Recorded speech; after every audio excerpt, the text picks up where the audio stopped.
주의 법이 나의 즐거움이니이다. 주의 법이 나의 즐거움이니이다 라는 제목으로 말씀 전하겠습니다. 시편 기자는 본문 73절 말씀을 통해서 하나님은 창조주로서 자신을 만들고 세우셨다라고 고백합니다. 73절 말씀해 보시면 주의 손이 나를 만들고 세우셨사오니 내가 깨달아 주의 계명들을 배우게 하소서라고 말씀합니다.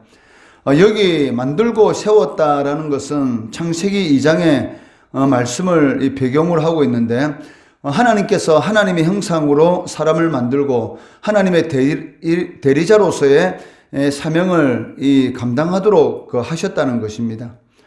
그런데 문제는 하나님의 대리자, 즉 하나님의 형상으로 지음받았다라는 것은 하나님의 대리자로서의 사명을 감당하도록 하나님께서 세우셨다라는 그런 의미를 가지고 있는데, 하나님의 대리자로서 사명을 잘 감당하기 위해서 필요한 것이 무엇입니까?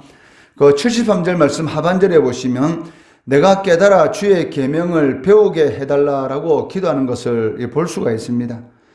즉 하나님의 말씀의 그 의미를 제대로 깨달아서 알 때만이 하나님의 뜻을 깨닫게 되는 것이고, 그를 통해서 하나님의 대리자로서의 사명을 잘 감당할 수 있다는 것입니다. 피조물인 인간이 하나님을 알 수 있는 그 방법이 무엇이 있습니까? 바로 하나님의 말씀을 통해서만이 알 수가 있다는 것이죠. 하나님께서 우리들에게 주신 이 성경 66권, 이 66권을 통해서만이 하나님이 어떠한 분이시고 또 하나님께서 피조물인 인간들에게 원하시는 것이 무엇인가를 알 수가 있다는 것입니다. 그렇기 때문에 시편 기자는 주의 말씀을 배우고 깨닫기를 원한다라고 고백하고 있습니다. 시편 기자가 현재 겪고 있는 상황은 거짓된 모함으로 인해서 목숨이 위협받고 있는 그러한 위기의 상황입니다. 78절 말씀에 교만한 자들이 거짓으로 나를 엎드려 떨었으니 그들이 수치를 당하게 하소서라고 말씀하고 있습니다. 이러한 상황 속에서 주의 말씀을 배우고 그리고 주의 말씀을 깨닫기 원하는 그러한 이유가 무엇입니까? 그것은 주의 말씀이 자신의 위안이 되는 것이고 주의 말씀이 자신을 살린다라는 확고한 이 믿음이 있기 때문입니다. 76절, 77절 말씀해 보시면 구하오니 주의 종에게 하신 말씀대로 주의 인자심이 나의 위안이 되게 하시며 주의 긍휼히 여기심이 내게 임하사 내가 살게 하소서 주의 법은 나의 즐거움이니이다 라고 말씀하고 있습니다.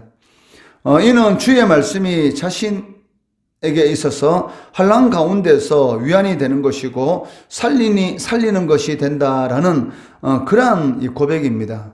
그렇기 때문에 시편 기자는 주의 법이 자신의 즐거움이다라고 고백하고 있다는 것이죠. 하나님의 말씀을 지키는 것이 나의 즐거움입니다라는 이러한 고백을 하는 성도, 그러한 성도가 진짜 이 신앙생활을, 이 행복한 신앙생활을 하고 있다라고 할 수가 있지 않겠습니까?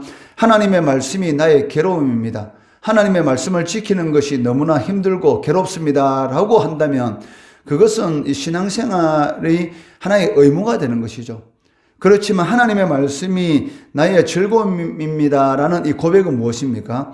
그 신앙생활을 한다는 그 자체가 이 행복이다라는 그러한 이 고백이다라고 할 수가 있다는 것입니다. 시편 1편의 기자도 이 복 있는 사람에 대해서 무엇이라고 말씀하고 있습니까? 주의 말씀을 주야로 묵상하는 자, 그러한 자가 복 있는 자고 그러한 자들에게 하나님께서는 형통의 이 복을 주신다라고 말씀하고 있다는 것입니다.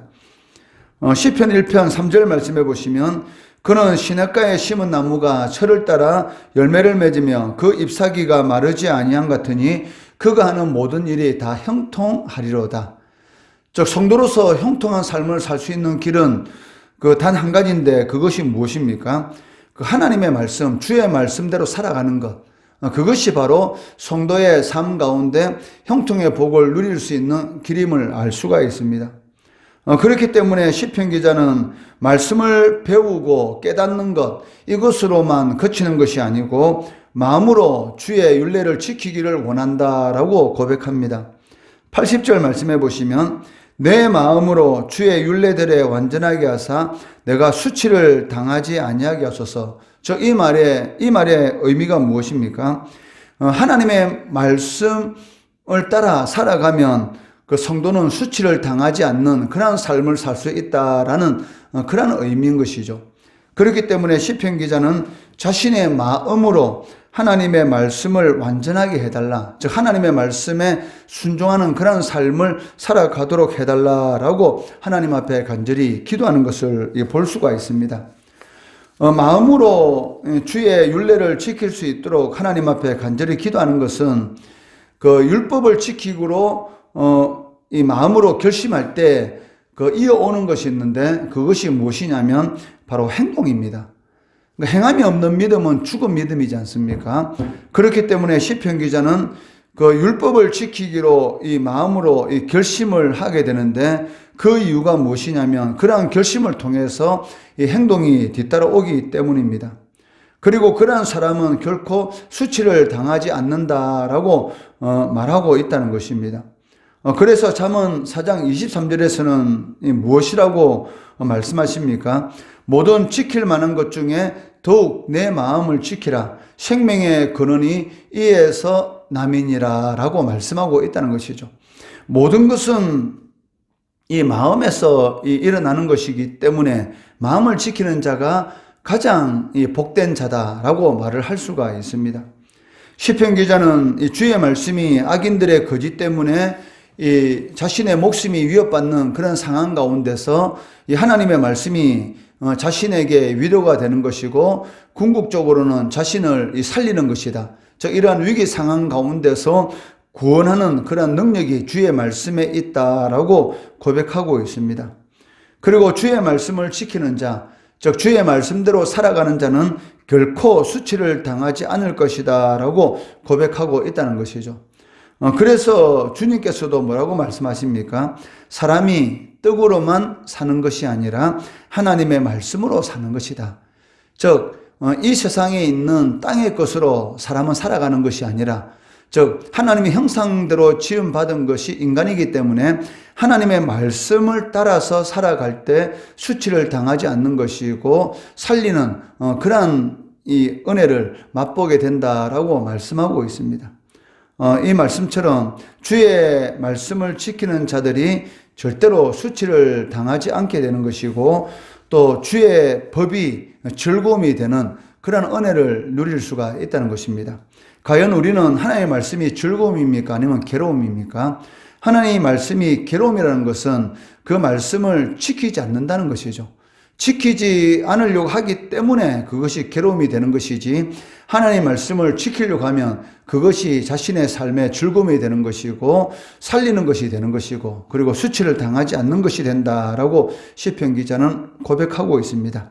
하나님의 말씀이 나의 즐거움입니다라는 그러한 고백을 통해서 사람이 떡으로만 사는 것이 아니고 하나님의 말씀으로 살아간다라는 것을 체험하시는 성도 되시기를 주의 이름으로 축원합니다.